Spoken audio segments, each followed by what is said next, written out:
Good morning, everyone. This is Archbishop Richard Gagnon. This is our Friday morning report. Thank you for joining us.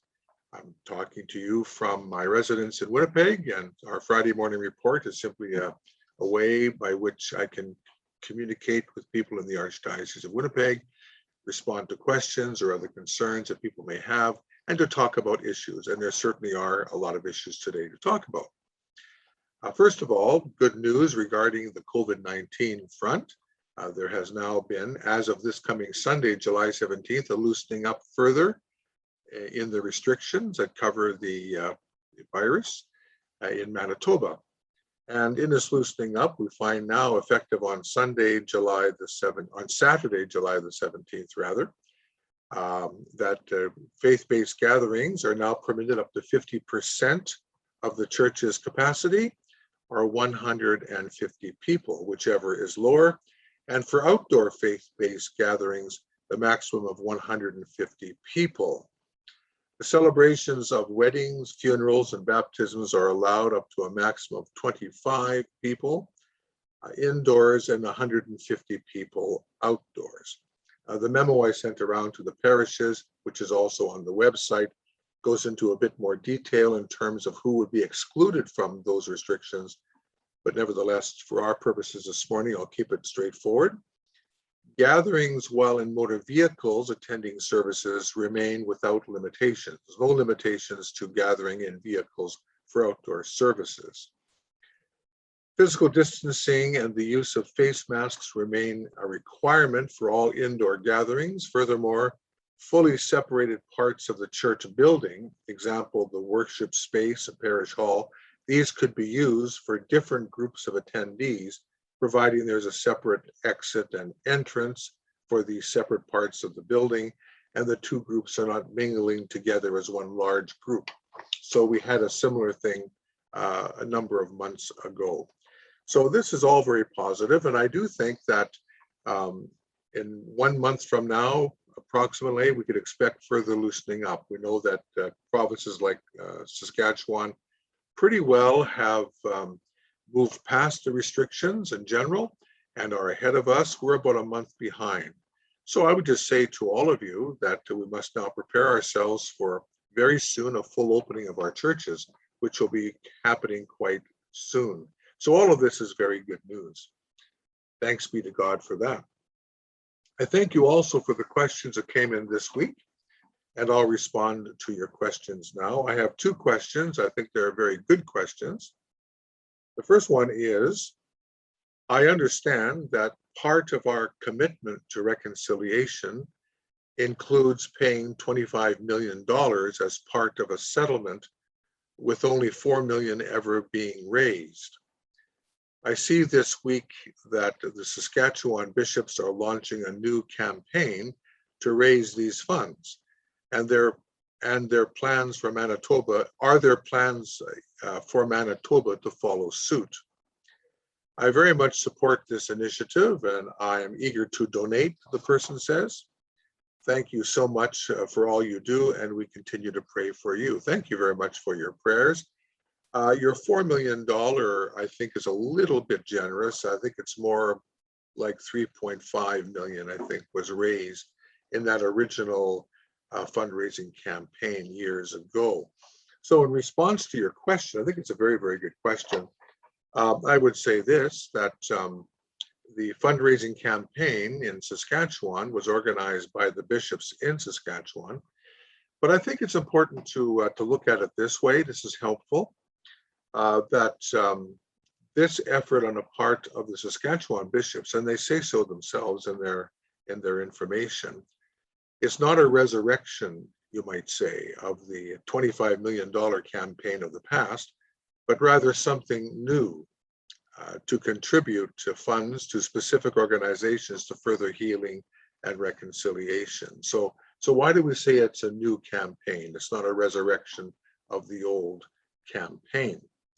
I think in the weeks ahead, there'll be further details and information about that original campaign, so that Catholics and people in general will have a fuller understanding of that. There's a lot that can be said about that first campaign that would be very helpful. But I think for now, I think it should be said that the CCCB, the Canadian Conference of Catholic Bishops, was not part of the Indian Residential Schools Agreement in any way, shape, or form. Only the 16 dioceses out of approximately 80 dioceses were part of that agreement.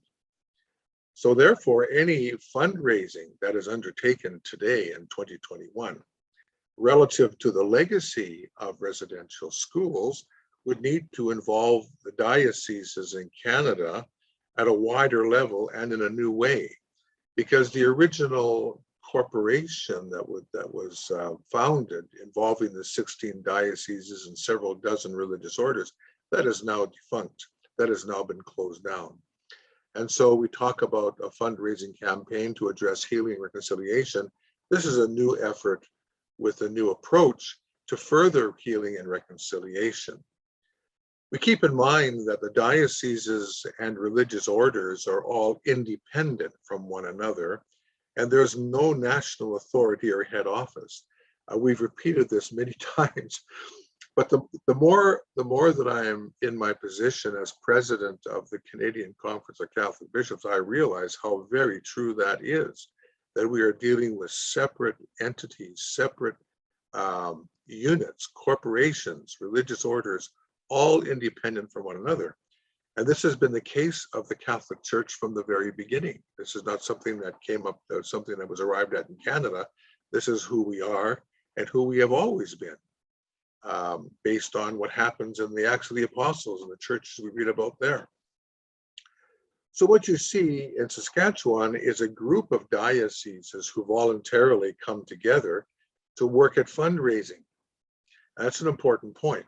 Each diocese has their own internal financial challenges that they must take into consideration that does not affect the other dioceses. And so voluntarily they come together with an agreement to work together at a fundraising project to further reconciliation and healing among our Indigenous brothers and sisters.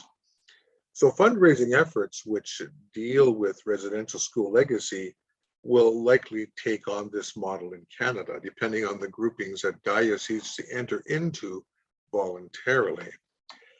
Manitoba, as many provinces, for example, has yet to have this conversation, has yet to have this discussion.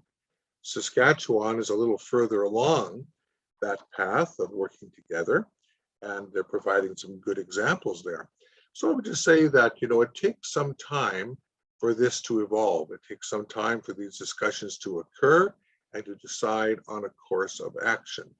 I really appreciate your question and your willingness to participate. And we bishops in Manitoba, as bishops in other provinces, recognize that these discussions have to occur in fairly short order, and it will look different from place to place.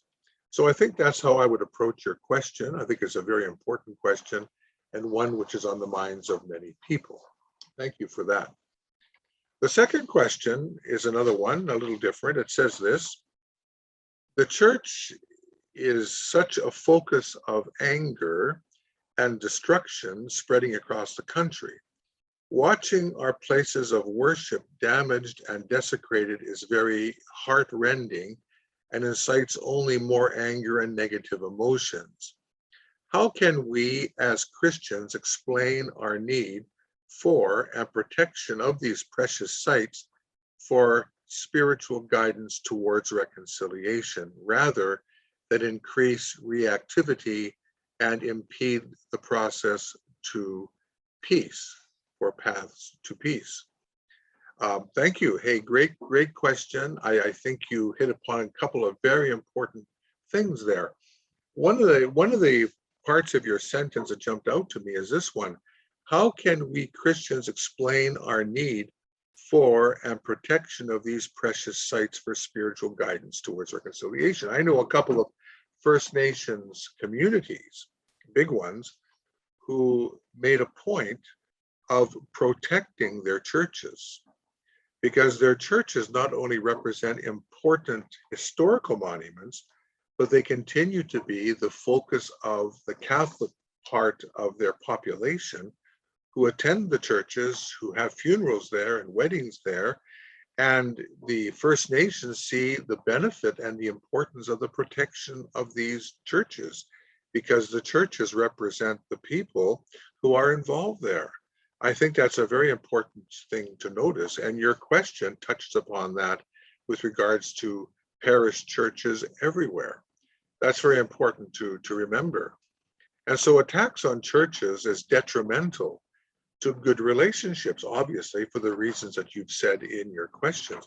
I've heard some people say in Canada, and some quite noteworthy persons, say that people are angry and therefore that's understandable.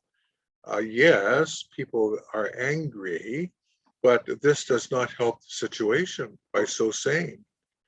Bad actions and divisions on the part of individuals or institutions in the past does not excuse the attack on innocent people today.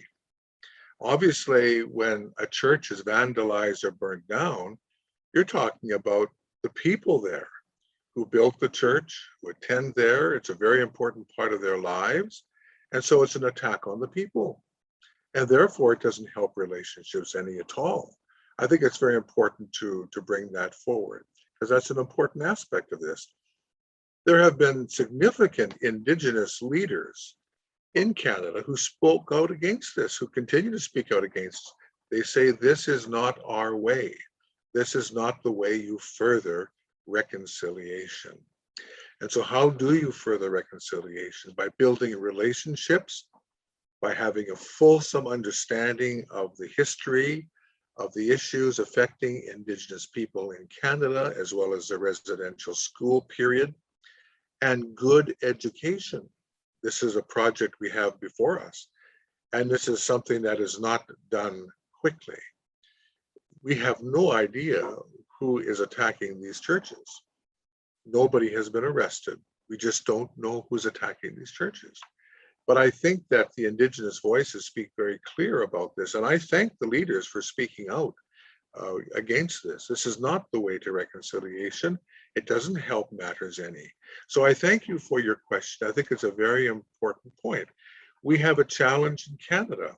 We have a mutual challenge, Indigenous and non-Indigenous people together, to build a new nation, to build new pathways towards peace. And if we approach it properly, it can be a very energy-giving project together. It doesn't happen overnight. It takes time to do this, but we must believe in this. We must trust one another and respect one another for the future of our country, for our children and grandchildren that are ahead of us. So I thank you very much for your question. I did my best to answer them this morning. So that's our Friday report. It's a short report this morning, but there'll be things every week that come forward which are new. Thank you for jumping in this morning and being part of this Friday report through your listening and attendance. Thank you for your questions. Thank you for your interest. May God bless you and keep your families in peace, the Father, the Son, and the Holy Spirit. Amen.